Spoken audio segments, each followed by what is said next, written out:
De mi propia autoría, autorretrato.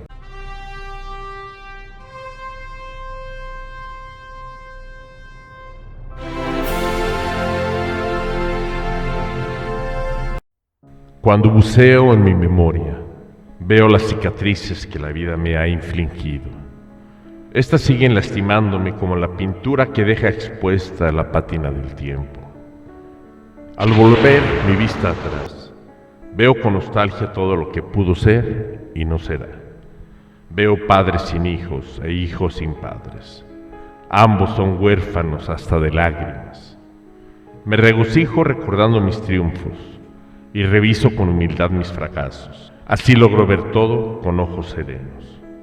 Tuve la dicha de enseñar y a fuerza de tanto enseñar, terminé aprendiendo.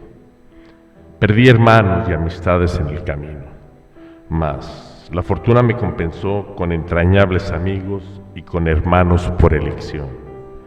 Tuve leales seguidores e hipócritas detractores que actuaban por envidia.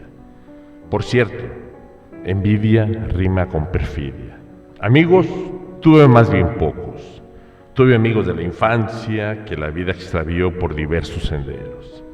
De la juventud son los que hoy me quedan. Estos son también los de mi madurez. Espero que cuando me sea difícil caminar, ellos estén aún conmigo. Tuve con ellos y por ellos tristezas delgadas, pero también alegrías corpulentas. Fui por la vida como un ciego, tanteando y tropezando con el amor. Jamás imaginé que lo habría de encontrar en mi madurez.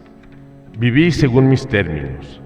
No tengo rencores ni vanaglorias. Considero haber vivido mejor que la mayoría.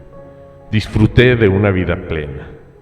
Ahora solo espero una muerte serena.